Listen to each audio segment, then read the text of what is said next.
du Grand Lyon. Voilà. Ah, l'enregistrement est en cours, c'est très bien. Donc vous aurez compris que vous aurez le replay à disposition à l'issue du forum.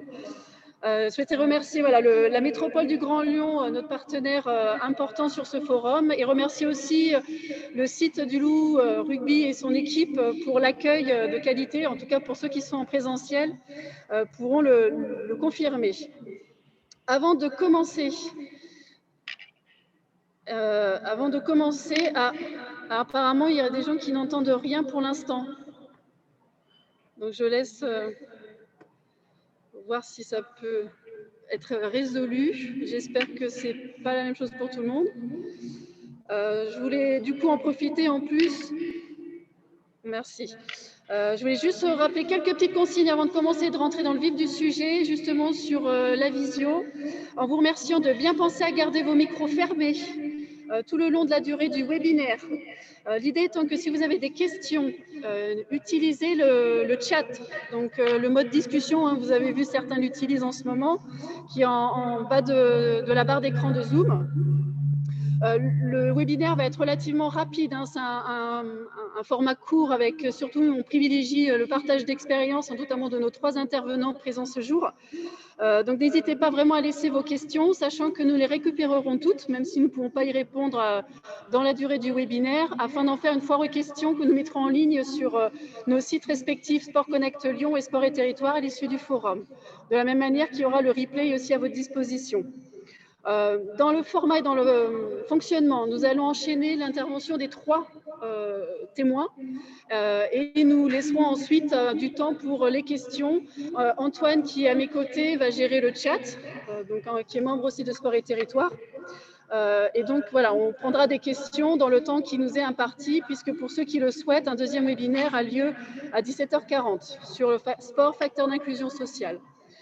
Donc, en ce qui nous concerne aujourd'hui, pour rentrer un peu dans le vif du sujet, donc vous êtes inscrits au webinaire Nouveau modèle économique du mouvement sportif.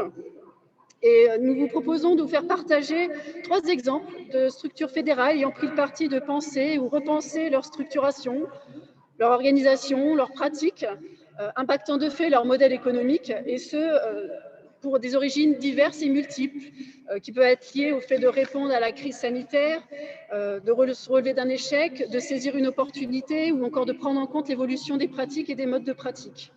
Et comme ces questionnements touchent tous les échelons du monde sportif, les 3 exemples présentés ici émanent de 3 structures d'échelons différents. Nous commencerons par une fédération avec monsieur Jean-Pierre Uncler, qui est le premier vice-président de la Fédération française de basketball, qui est en distanciel avec nous et qui vous présentera l'orientation prise par la fédération, notamment avec sa reprise des Hoops Factory, qui sont des centres de basket indoor. Nous continuerons avec la Ligue régionale Auvergne-Rhône-Alpes d'athlétisme avec monsieur Jérôme Villon, directeur général de la Ligue, qui sera également en distanciel avec nous et qui nous évoquera la marque de tourisme Évasion Athlée.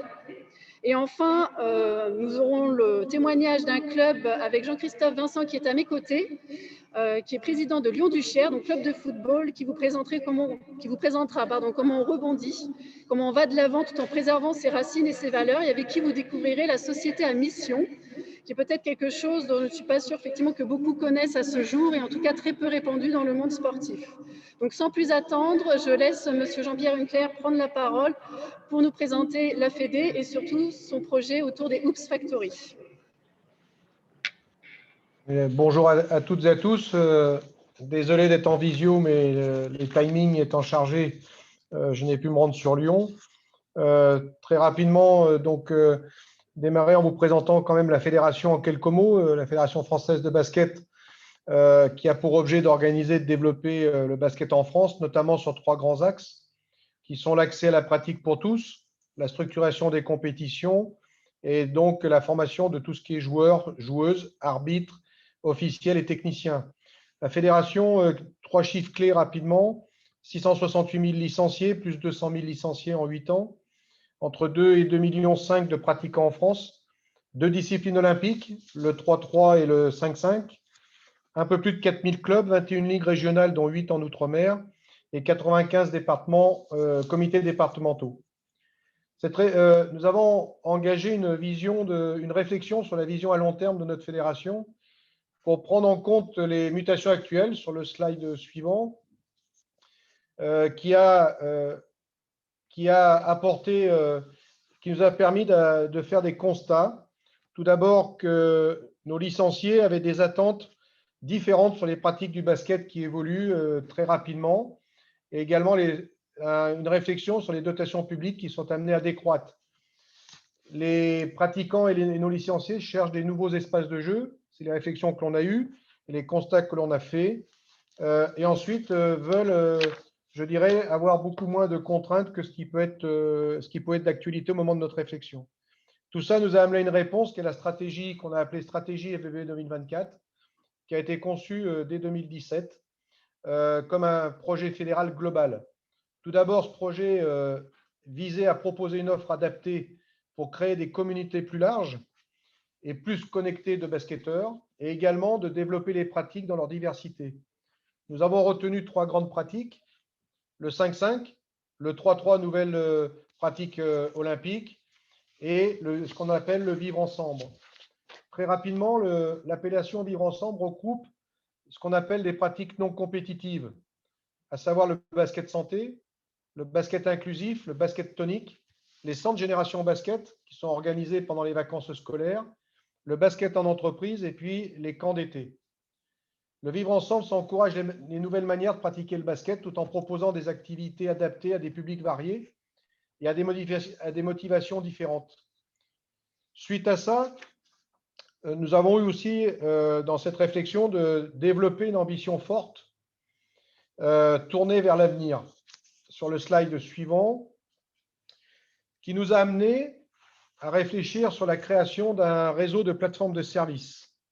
Donc, outre le déploiement d'un plan infra, qui n'est pas le sujet d'aujourd'hui, qui facilite la construction et la rénovation de terrains de proximité, la Fédération a travaillé depuis 2019 à créer un réseau de plateformes de services à vocation commerciale dans plusieurs métropoles françaises.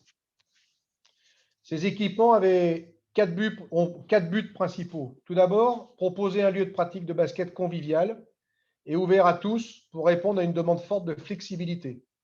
Deuxièmement, permettre le développement des nouvelles pratiques en offrant des créneaux supplémentaires et des espaces adaptés en fonction des horaires. Troisièmement, accompagner et maîtriser la croissance d'une offre privée. Et enfin, générer des opportunités de revenus additionnels pour notre fédération dans un contexte de raréfaction de l'argent public. Tout cela nous amène à 2 grandes idées de réflexion sur le slide suivant. Tout d'abord, le développement d'une offre complémentaire d'équipement permettant une pratique du basket plus flexible, plus attractive et s'adressant surtout à tous les publics de tout niveau. Également, un levier pour accompagner l'évolution du modèle économique de la fédération vers plus d'autonomie financière au service de son action et de la famille du basket. Ce qui est important, et que vous allez voir sur le slide suivant, c'est que le projet global de nos plateformes de services ont une philosophie que notre équipement doit être un lieu ludique, sportif et accueillant. Les plateformes de services sont pensées comme un lieu de pratique sportive permettant d'associer 2 grandes orientations. L'orientation business, bien sûr, mais surtout aussi, qui est une de nos volontés et une surtout de nos vocations, c'est l'orientation vers le service public. Ces plateformes seraient concentrées bien sûr en priorité sur une offre basket, mais également avec la possibilité de venir greffer des activités connexes comme le paramédical, d'autres activités sportives. Nous avons pensé sur certaines plateformes, par exemple, à des murs d'escalade. Nous avons pensé aussi à du fitness, possibilité de séminaires pour les entreprises, d'événements et bien sûr aussi d'espaces détente. Tout ça avec des principes clés communs que ces plateformes apportent: la qualité de réception, la convivialité et l'accueil. Pour cela, notre stratégie donc a pris on va dire, s'est accélérée en 2020, en octobre 2020, lorsque lors de notre assemblée générale, la fédération s'est donné les moyens de développer son projet en créant une holding qui a pour nom FFBB Invents. C'est une holding financière qui a été créée et qui a pour rôle en fait, d'agréger l'ensemble des projets liés à la stratégie du développement de nos plateformes de services, dans leur volet aussi bien d'investissement, de portage juridique et financier que d'exploitation. Suite à la création de cette structure holding financière, dans la foulée, nous avons eu l'opportunité donc de reprendre auprès du tribunal de commerce de Bobigny les centres Oops Factory qui étaient gérés à travers une société qui avait le nom de MoneyTime. Nous avons donc créé notre première filiale qui s'appelle Playing et qui a donc été retenue par le tribunal de commerce pour reprendre les 3 centres Oops Factory situés à Aubervilliers, Lille et Toulouse, mais également les franchises qui opèrent sous la marque Oops Factory qui sont basées à Bordeaux, Orléans et Clermont-Ferrand. Le principe que vous avez sur la droite du slide vous permet de voir les différents actionnaires de Playing, dans laquelle vous retrouvez très largement majoritaire EVB Invents, mais aussi un associé qui est le propriétaire d'une plateforme privée qui s'appelle The One Ball, qui est basée dans l'Est de l'Île-de-France, et également 3 sociétés qui sont des représentants de joueurs internationaux ou de joueuses internationales. Donc, comme vous le voyez, 3 centres, Aubervilliers, Lille et Toulouse, qui sont 3 salles privées, et 3 franchises, Clermont-Ferrand, Orléans et Bordeaux. Tout ça nous a amené à travailler sur 4 scénarios principaux qu'on retrouve sur le slide suivant, qui vont nous permettre de nous développer maintenant d'une manière très, très importante.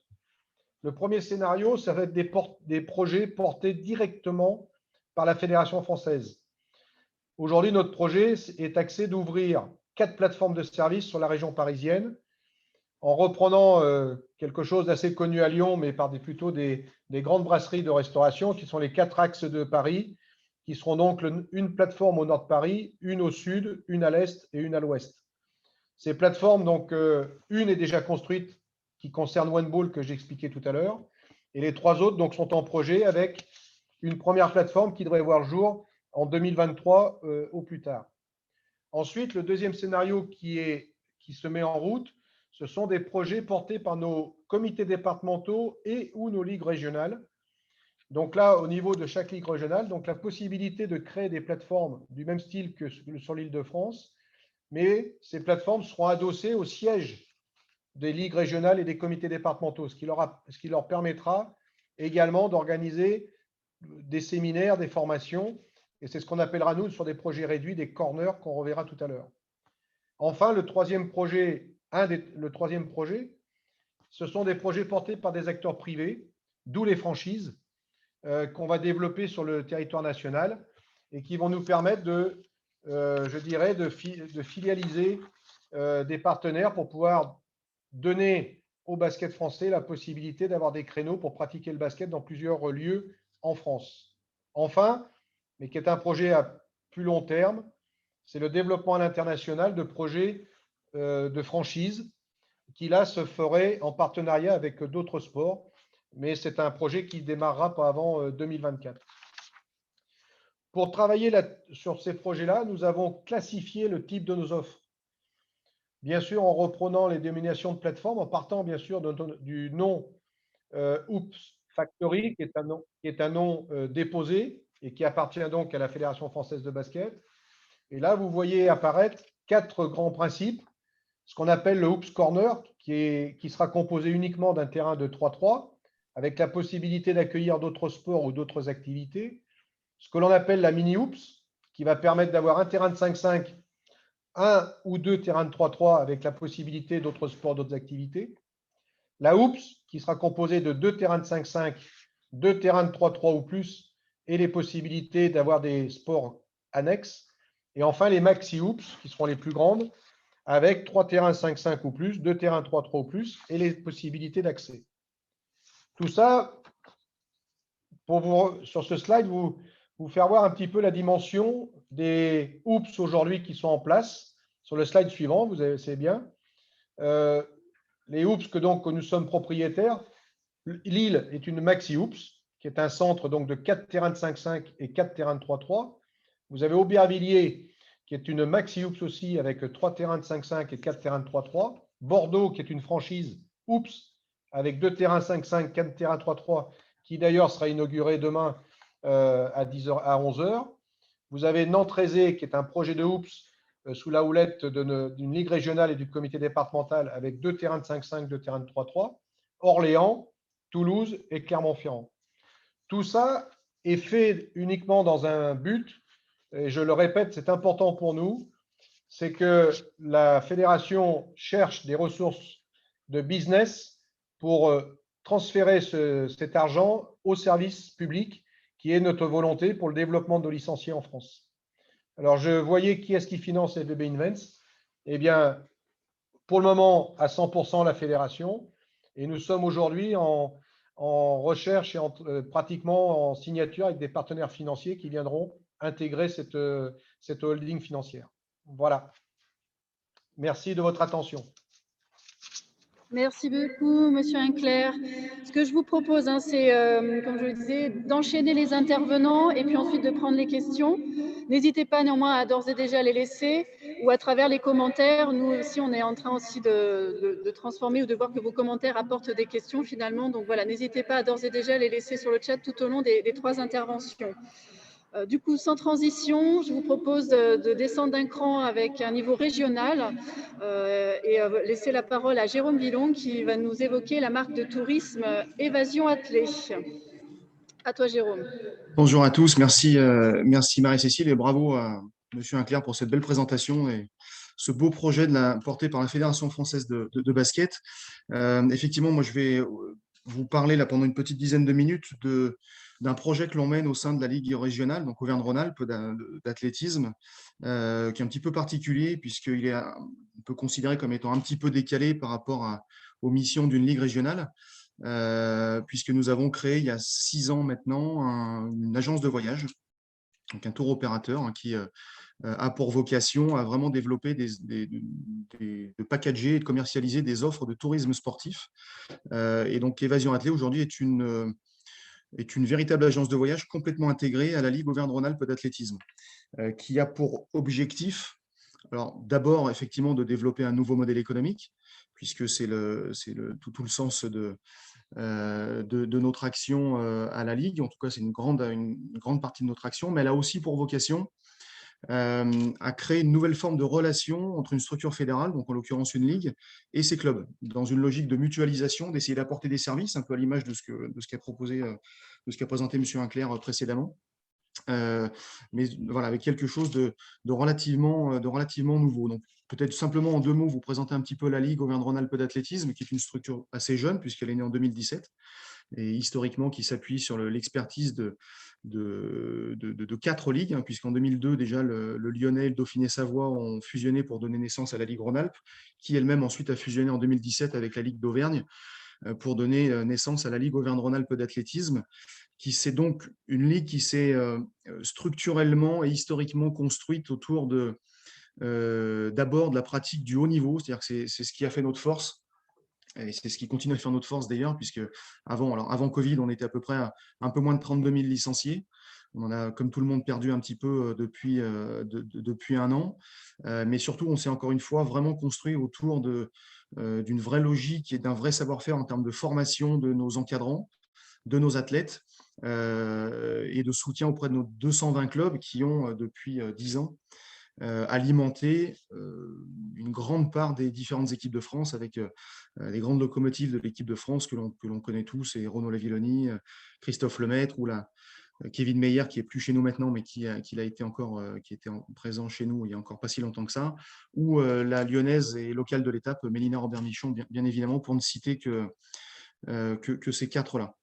Mais globalement, depuis 15 ans, on a aussi assez rapidement compris qu'on devait faire évoluer nos modèles, aussi bien sur le développement que du coup sur nos modèles économiques, puisqu'on comme beaucoup, on était il y a encore jusqu'à 15 ans essentiellement basé sur un modèle économique qui relevait de 2 grandes formes de ressources. D'abord, évidemment, les subventions publiques, région, État, et puis le produit des cotisations et des licences. Et donc, depuis 10 ans, depuis 15 ans même, on s'est complètement ouvert vers une nouvelle forme de pratique qui a été assez révolutionnaire pour nous, puisque l'athlétisme est historiquement un sport quand même plutôt centré sur le haut niveau et la pratique compétitive. Et on s'est complètement ouvert à ce qu'on a appelé il y a une quinzaine d'années le sport loisir ou le sport pour tous, et qui, de fil en aiguille, en est venu, s'est mué, j'allais dire, en sport santé. Donc on a dû faire notre évolution en termes de formation de nos encadrants, de nos clubs, de nos dirigeants, pour arriver au bout de 15 ans à finalement concentrer nos efforts sur 3 grandes formes de pratique, que sont l'activité physique dans le monde du travail, donc au travers de la sacro-sainte qualité de vie au travail, des vrais programmes de maintien en autonomie des seniors par l'activité physique, et donc une logique sur le tourisme sportif qu'on a créé il y a une dizaine d'années au travers de cette agence de voyage. Pourquoi on a créé ça? Tout simplement parce que il y a 10 ans, on a eu beaucoup de clubs qui se sont, sous notre impulsion et l'impulsion de la fédération, qui se sont organisés avec des encadrants d'un nouveau genre, qu'on appelle des coachs athlètes santé. Le nombre de licences, de licenciés, loisirs santé a connu une forte croissance dans nos clubs, et ce qui a eu pour effet de quasiment doubler nos effectifs en l'espace de 7-8 ans. Et au bout de 7-8 ans, pas mal de coachs et de clubs désiraient organiser des séjours sur des week-ends, sur des semaines, des séjours thématiques, et se sont vite frottés à des problématiques d'ordre réglementaire, d'ordre juridique, puisqu'on n'organise pas des séjours de tourisme de cette manière-là. Il faut évidemment un agrément, il faut évidemment toute la panoplie de la protection juridique nécessaire. Et nous, dans le même temps, au niveau de la Ligue, on a eu l'opportunité d'organiser 2 séjours qui sont formidablement bien passés. Et tous ces éléments-là ont fait qu'on a décidé d'investir ce terrain-là en créant donc une agence de voyage, tout simplement. Et on a donc lancé toutes les démarches pour obtenir l'agrément et faire en sorte que l'on puisse finalement développer cette activité-là. Et de fait, le tourisme sportif nous est apparu comme un outil pertinent vraiment pour remplir les objectifs que vous voyez ici à l'écran. D'abord, contribuer au développement du modèle économique de la Ligue, mais également de ces structures déconcentrées, notamment les clubs et les comités, avec cette vraie logique un petit peu de mutualisation, et ce qui nous permettait, nous, de venir en soutien des clubs sur les emplois, puisque traditionnellement, on est vraiment un sport, j'allais dire, amateur par excellence, et sans que ça soit du tout péjoratif. Et l'athlète santé nous a permis de nous structurer, de nous professionnaliser. Et pas mal de clubs ont commencé, on franchit le pas et on crée des emplois. Mais créer un emploi, c'est une chose, le pérenniser, c'en est une autre. Donc, c'était aussi une vraie dynamique pour nous, au travers de cette logique de tourisme sportif, d'identifier des nouvelles formes de pratique, de promouvoir notre pratique athlète santé, et surtout d'accueillir de nouveaux publics au sein de nos clubs, avec toujours à l'esprit cette logique de soutien, encore une fois, et de pérennisation des emplois. Sur la diapo suivante, on va voir donc comment est organisée Évasion Athlée, qui encore une fois est une agence à part entière, hein, donc je l'ai dit tout à l'heure, totalement intégrée à la Ligue, même si elle s'appuie et s'articule autour d'une structuration juridique propre, une association de loi 1901. On l'a sortie un petit peu de la Ligue quand même pour des raisons strictement réglementaires et juridiques, puisqu'il y a, dans le milieu du tourisme, il y a deux types d'agréments. Nous, on a un agrément de tourisme associatif qui nous donne quelques contraintes réglementaires. Donc, on les a, entre guillemets, absorbés en créant une association à part entière qui ne fait que ça, qui est affiliée à la Fédération française d'athlétisme, mais dont l'unique objectif est de développer et de packager des offres de tourisme sportif. C'est une association qui utilise les moyens généraux de la Ligue. On est vraiment dans une logique de mutualisation avec un personnel de la Ligue qui est quasiment entièrement dédié à 90% de son temps pour le développement d'Évasion Athlée. Et donc, tout ça est régi par des conventions réglementées entre la Ligue et Évasion Athlée. Mais surtout, je veux dire, l'originalité d'Évasion Athlée, c'est qu'elle s'appuie, en tout cas, elle se développe, comme je l'ai dit tout à l'heure, elle est basée sur la mutualisation des moyens. C'est-à-dire que, comme je l'ai dit tout à l'heure, beaucoup de clubs, beaucoup de coachs, de comités, de ligues souhaitent organiser des séjours sportifs, mais ils ne peuvent pas le faire. Or, nous, on peut le faire. Et donc, on a développé une certaine expertise sur un plan de l'organisation, j'allais dire, administrative, juridique, économique, financière, marketing. Et l'idée, c'est qu'on met à disposition aujourd'hui la plateforme Évasion Athlée à l'ensemble des clubs, des coachs, des ligues, des comités, voire même de la fédération, on le verra tout de suite derrière, qui souhaitent développer cette activité-là et qui ne souhaitent pas se lancer dans les démarches assez fastidieuses pour obtenir tous les agréments, etc. Donc, on a de l'activité d'une ligue en tant que structure, on en a fait un outil fédérateur, collaboratif, que l'on met à la disposition aujourd'hui de tous nos acteurs, qu'ils soient régionaux ou pas, ou nationaux. D'ailleurs, on a fait un webinaire en début d'année où on a présenté Évasion Athlée à tous les dirigeants de clubs de France et de Navarre pour les inciter, ou en tout cas leur proposer cet outil-là. Voilà. Alors, comment ça s'organise sur le slide suivant? On voit globalement qu'on a deux grands univers aujourd'hui au sein d'Évasion Athlée. Un univers historique, j'allais dire, hein, c'est celui sur lequel on a démarré nos activités, c'est-à-dire le développement et la commercialisation de séjours sportifs autour des thématiques développées par la Fédé. On n'a pas vocation, nous, à aller demain devenir un tour opérateur classique, hein. On est vraiment centré sur nos activités, on assure la promotion de nos activités autour du running, du trail, de la remise en forme ou de la forme et du bien-être. C'est-à-dire que ça prend la forme de week-ends, de semaines thématiques en France, à l'étranger, autour de ces grands événements-là, qui sont proposés évidemment à nos licenciés, mais pas que. Encore une fois, on est très large dans la typologie de nos clients. Et c'est là où le modèle a pris tout son sens, c'est-à-dire qu'on a aujourd'hui, on le verra tout de suite derrière, mais on a aujourd'hui une quinzaine de coachs athlètes santé, donc de clubs, qui utilisent la plateforme pour organiser leur propre séjour et développer leur propre modèle économique autour de ça. Voilà, donc c'est vraiment cette mutualisation-là qui fait que chacun amène son expertise, amène son savoir-faire, ses réseaux, et que l'objectif étant que, j'allais dire dans un futur qu'on espère le plus proche possible, évidemment, de plus en plus de monde utilise cette plateforme-là et que ça finisse par nous créer un vrai réseau, j'allais presque dire un réseau social autour du tourisme sportif à vocation athlétique. Et puis en 2018, on a franchi un palier puisque la Fédération française d'athlétisme nous a demandé, nous a missionné pour savoir si on était en capacité d'organiser, de prendre en charge aussi les séjours des supporters de l'équipe de France d'athlétisme autour des grands événements que sont les championnats d'Europe, les championnats d'Europe par équipe ou les championnats du monde. On accepte les Jeux Olympiques puisque c'est un petit peu plus compliqué en termes d'accessibilité, de billetterie et de droits notamment, mais surtout les événements athlétiques.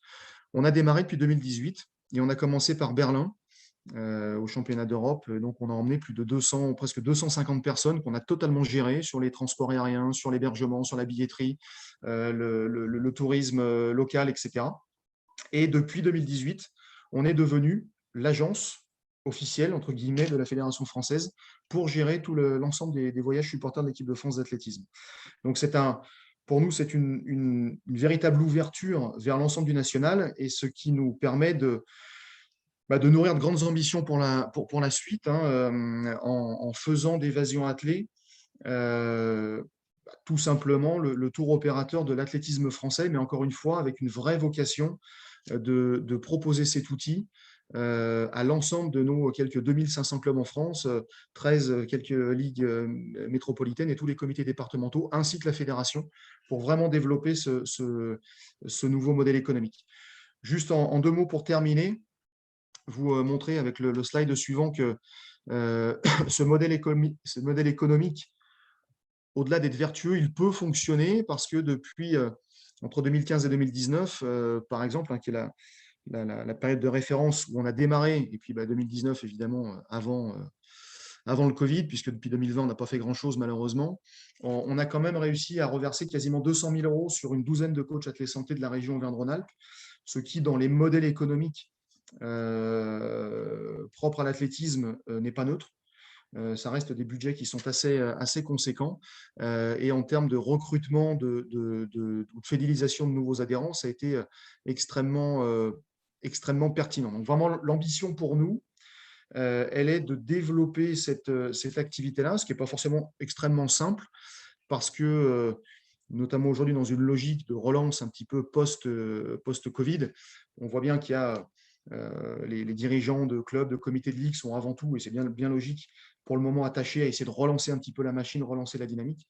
Mais en tout cas, cette nouvelle économie, cette nouvelle activité doit, en tout cas peut nous permettre, dans les années à venir, de franchir un palier et d'ouvrir un petit peu, de nous ouvrir de nouveaux horizons pour un modèle vertueux et surtout d'avenir à long terme. Voilà. Merci à tous. Merci beaucoup, Jérôme. Merci voilà, pour ces deux projets déjà qui ont pris des angles d'attaque différents, mais deux exemples de plateformes, de services. Nous allons continuer et poursuivre avec, en descendant encore d'un échelon, le témoignage d'un club. Alors, je vais vous l'expliquer, à la fois récent et avec une histoire. Mais, donc, je laisse la parole à Jean-Christophe Vincent, qui est le président de Lyon-la-Duchère. Hop, et je laisse un petit peu l'écran pour qu'on puisse vous voir. Merci bien. Bonjour. Alors moi, je ne suis pas un expert comme les deux personnes qui sont intervenues auparavant du sport. Je suis un nouveau président de club puisque j'ai repris la présidence du club Lyon-la-Duchère au mois de mai, dans une période de crise, 2 journées de la fin du championnat, alors que nous étions derniers et que nous avons terminé dernier. Le club de la Duchère, pour ceux qui ne le connaissent pas, la Duchère, c'est avant tout un quartier de Lyon, qui est né dans les années 60. Merci. Qui est né dans les années 60 pour les rapatriés d'Algérie. Et le club est une émanation justement de toutes les populations qui se sont succédées, les rapatriés d'Algérie, puis ensuite les travailleurs immigrés qui sont venus sur ce territoire. C'est souvent considéré comme la banlieue lyonnaise, alors qu'en fait c'est Lyon. Voilà. Ce club a une caractéristique supplémentaire, c'est que depuis une quinzaine d'années, il mène des actions sociales et sociétales extrêmement fortes. Vous allez me dire que tous les clubs de sport font ça, mais celui-ci a une vraie singularité puisque ces actions sont construites depuis 15 ans, sont chiffrées avec des résultats en matière d'emploi, avec plusieurs centaines de créations d'emplois, en matière de scolarité, avec des enfants qui sont suivis à partir de la 6e et avec un taux de gamins qui vont dans le secondaire qui a doublé sur une classe d'âge, mais aussi en matière de citoyenneté ou en matière de santé. Et alors ce club, je viens d'en prendre la présidence, mais j'assume les erreurs parce que je faisais partie de l'équipe de direction auparavant. J'y suis impliqué depuis longtemps. Il y a 2 ans, on s'est dit qu'on voulait aller plus haut. On joue aujourd'hui en national, c'est-à-dire en 3e division, et qu'on voulait atteindre la 2e division. Et on a été porté par ce modèle économique dans le football qui veut que les droits de télé sont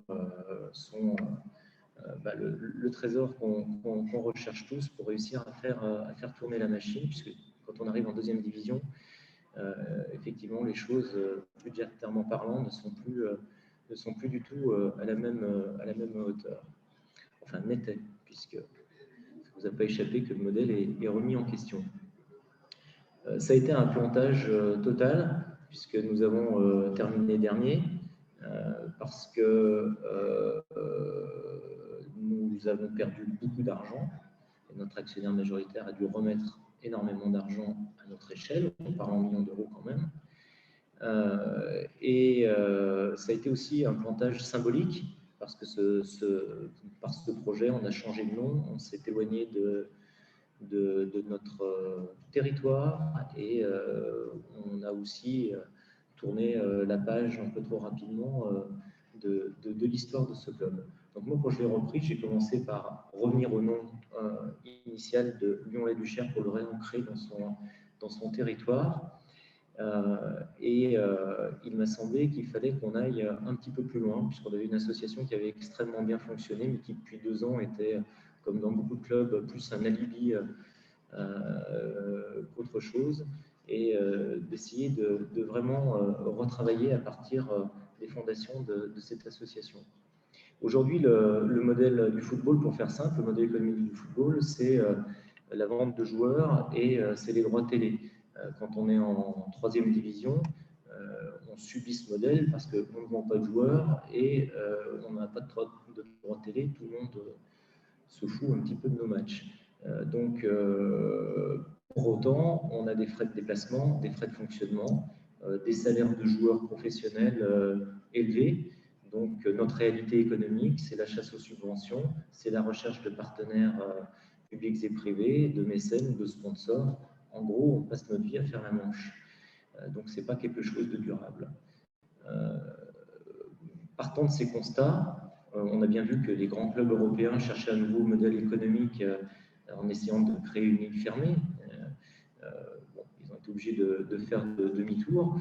Nous, on n'est pas à ce niveau-là, donc on s'est interrogé réellement sur ce qu'on était. Le législateur, avec la loi Pacte en 2019, a créé la possibilité pour les entreprises de se déclarer société à mission. C'est quoi se déclarer société à mission?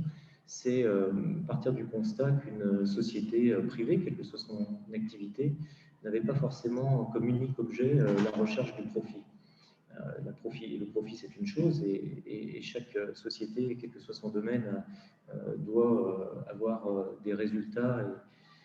Mais il y a aussi des gens qui considèrent qu'une entreprise sert à autre chose, sert à s'impliquer socialement, sert à améliorer notre environnement, c'est-à-dire une société peut s'impliquer dans la vie pour, appelons ça pompeusement, améliorer le monde, en tout cas le faire chacun à notre échelle.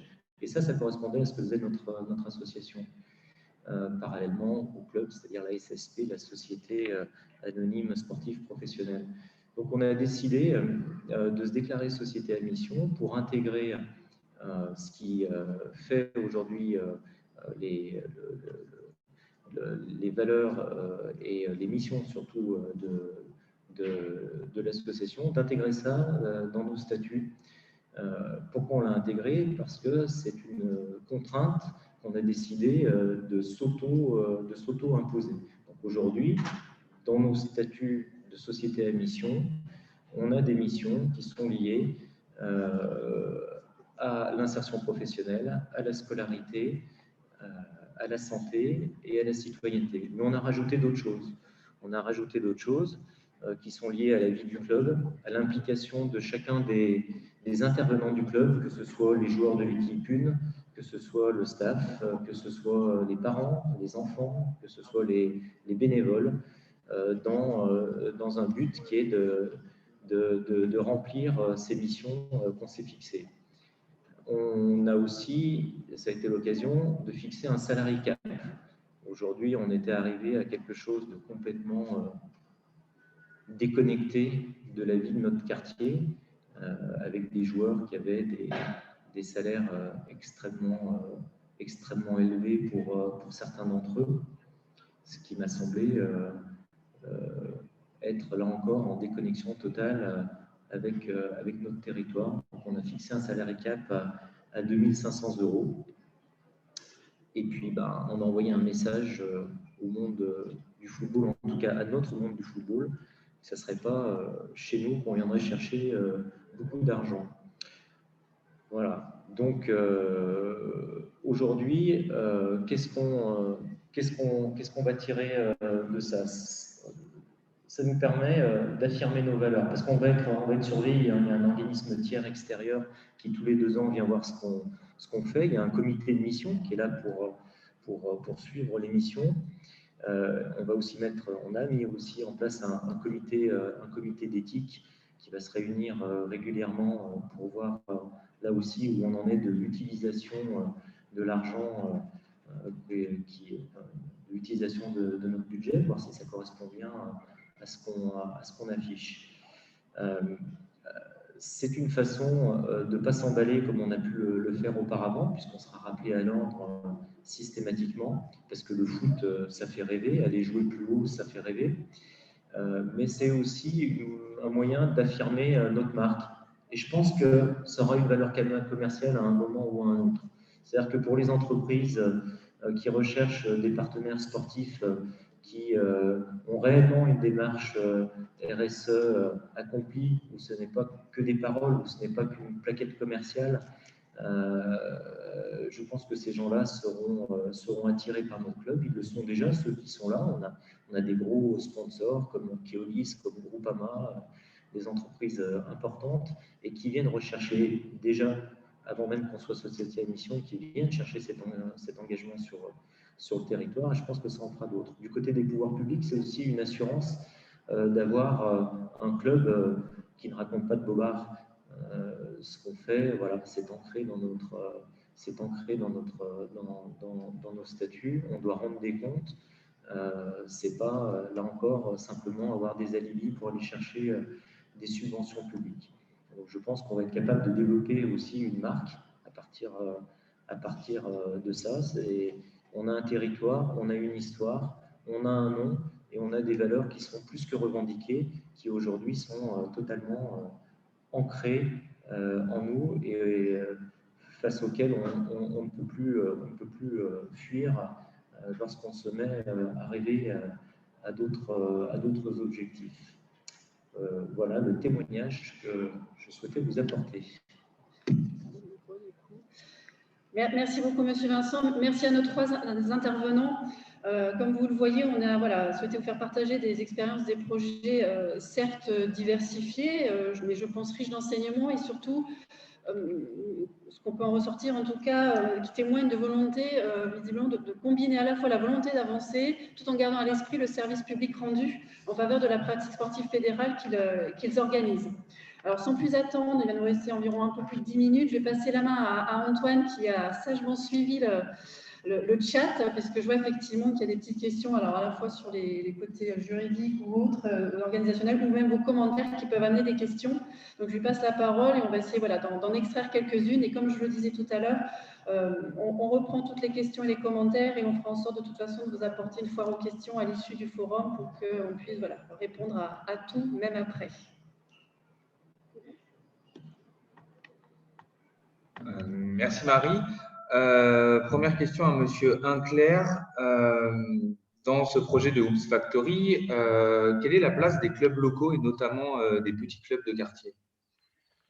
Alors c'est simple, aujourd'hui tous les clubs ont des difficultés sur les créneaux horaires pour pouvoir faire des entraînements. Donc où il y aura les Hoops Factory, nous allons mettre à disposition des clubs des créneaux horaires de disponibilité dans ces Hoops Factory.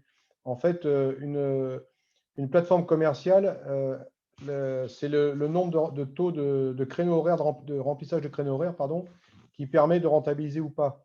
Donc, les clubs, on va leur mettre à disposition des créneaux horaires en fonction des lieux où on aura nos plateformes. Il faut savoir que dans certaines régions, aujourd'hui, des clubs payent pour avoir des créneaux horaires et des salles pour pouvoir s'entraîner. Si je prends l'exemple du sud de l'Île-de-France, aujourd'hui, vous avez des gens qui payent plus de 10 000 € par an pour avoir des créneaux. Donc, nous, la fédération, c'est ce que j'ai dit, service commercial au service du service public, eh bien, nous allons mettre à disposition de ces clubs-là des créneaux pour leur permettre de faire des entraînements complémentaires sur des horaires qui leur permettra peut-être d'avoir des jeunes ou des choses comme ça. Donc, aujourd'hui, c'est complémentaire. Et le fait que la fédération ait repris les Hoops Factory va éviter justement votre question, puisque aujourd'hui, les clubs, et ce qui est logique, avaient un petit peu des craintes par rapport à toutes ces sociétés, enfin ces salles privées qui se montaient, que ce soit des concurrents directs. Alors là, aujourd'hui, c'est la fédération qui est la propre actionnaire de ces plateformes-là. Donc, c'est pour aller au service de nos clubs.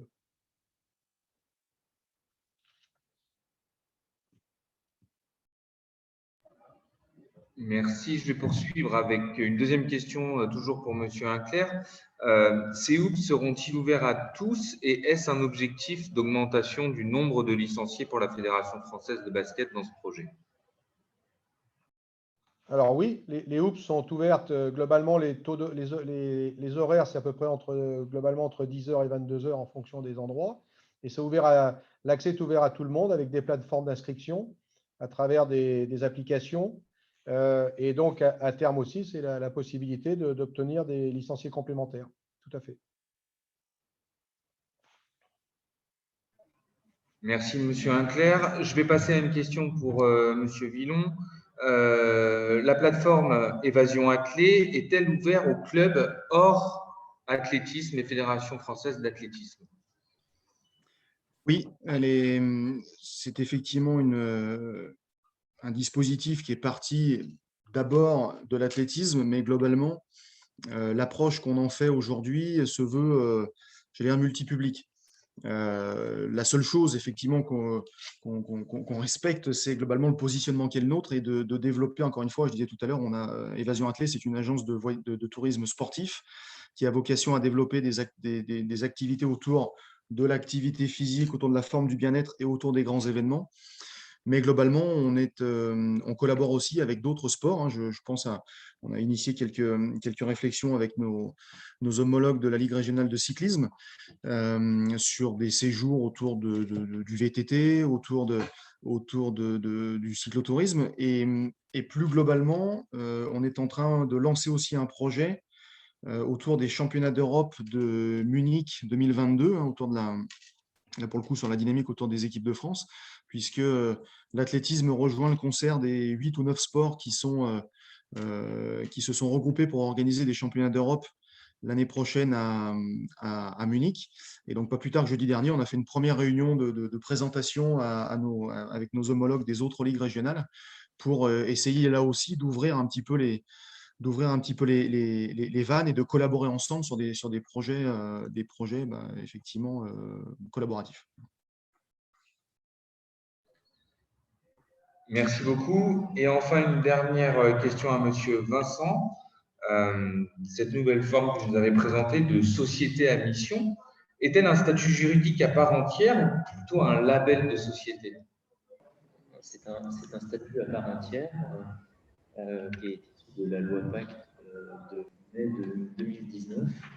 Donc, ce n'est pas les sociétés qui changent de statut, c'est les sociétés, quel que soit leur statut de SA, de SAS, de SASP, qui rajoutent à leur statut des missions, qui sont donc des contraintes qu'elles se fixent, une raison d'être et des missions avec un commission de suivi qui est là pour voir comment elles sont appliquées, et un organisme tiers extérieur qui, tous les 2 ans, type commissaire aux comptes, qui vient vérifier si la société a bien rempli ses missions.